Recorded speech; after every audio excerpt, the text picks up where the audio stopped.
how are you all? It's me Vidya. Hope you're all doing good. Hope you have seen my last week's video. It's regarding the expenses. If you are willing to travel to New Zealand, how much would it cost? And if you have not watched it, please do go and watch, because the video which I'm making currently would be kind of an extension of the first video that I've already made last week. And also another important point I would like to tell is that the prices, especially the airfares that I've mentioned in my previous video, are when there was a COVID-free situation. But it was actually a surprise to me when I've checked the prices today that they are really expensive. I'm sure the situation will be back to normal, because not all the flights are running as normal now. After the situation gets back to normal, I do hope so. I think the more flights also would start running, and then you would get the prices, the air ticket prices for much better.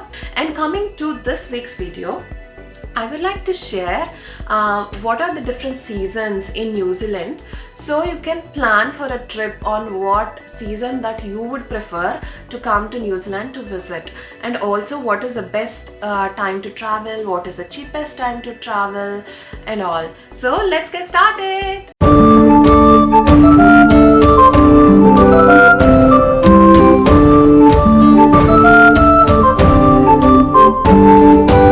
Start with the brightest season of New Zealand, which is summer.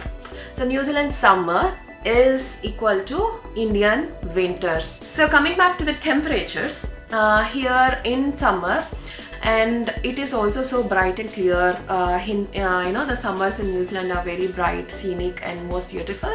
So that's why I would suggest any of my friends to travel either in Feb or November. And the next season is autumn or fall.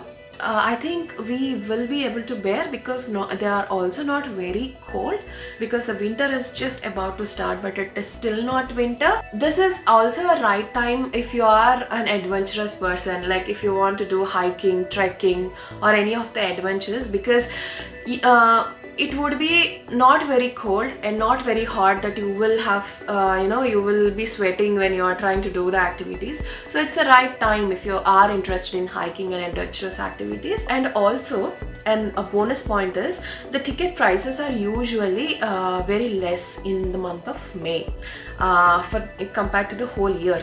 So why don't you take advantage of that and travel, when the tickets price are really low, and there are not many people traveling across the roads, and it is not very crowded. So it's I would say it is also a good time, but do consider when you have kids, and I think it is your decision to make if you and your family and your kids will be comfortable with that temperature. Because when you're planning for a vacation, I'm sure you would know the place that you're planning to go, and then go check the forecast, I would advise, and then see if that is something that you would be able to enjoy as a family. And then I think autumn is still a good time for you to plan a trip.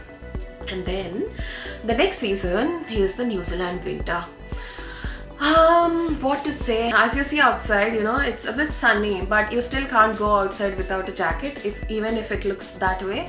And also, you will only find sunny days like this in the whole in the whole winter season, maybe for 1 week or 10 days. Usually it is not like this. It is always either raining or very cold or very dull. I really hate winters. But I must also say this, if you are really a snow loving person and you have that fantasies of visiting a country with snow, this is the right time. Like, you won't find snow a lot in the North Island, but in the South Island there would be so much of snow, and it is kind of an other scenic beauty that you may want to see and you may want to enjoy. And then maybe if you're just young married couple, or just bachelors, you're wanting to have a trip, I think this is also a good time if you want to explore the white beauty of New Zealand. It is also a good time. And also the ticket prices are not very expensive in June and July. May not be very less price as how we get in May, but still may not be also very high when you compare to the summer months. So the next season, the interesting season, is the spring. Spring, I would say, is just when the winter finishes, and then just when the trees, gets the new leaves on them. It looks so nice. It has a lot of greenery around. It looks so beautiful, and it is also not a very bad time to travel. I advise my friends to travel in the end of spring. Try avoiding December and January. It's like try planning trips, maybe start any time starting from October, November. Avoid December, Jan, please, and then Feb. So October, November and Feb would be easy to handle. It won't be so difficult for you. It won't be so cold that you can't bear. And the other important point that I would like to say is, when you're planning for a trip to New Zealand, please don't pick the dates as the weekends when you're starting or you're finishing the trip. Don't choose the weekends, either Saturday or Sunday. The tickets would be expensive. Please choose weekdays. I think ideally Tuesdays and Wednesdays work better. Comparatively, you get tickets for lesser prices. Try to plan your trip at least 1.5 months in advance, so you get tickets for again lesser price. And the other important point is that there is a website. If you want to have a reference of the ticket prices and all, most of the people here in New Zealand, we refer to Skyscanner website. I would put that link in the description. You can also buy your tickets online on Skyscanner. I think previous 2 times I bought using Skyscanner only, and I also buy tickets directly going to the airlines. Like if I'm traveling through Singapore Airlines on the complete itinerary, if I'm not taking different flights, then I would directly book flights with the Singapore Airlines instead of booking on the Skyscanner. So I'll do a comparison and then buy the tickets. So I suggest you also do your own homework and then do a comparison and then pick out which is the best for you.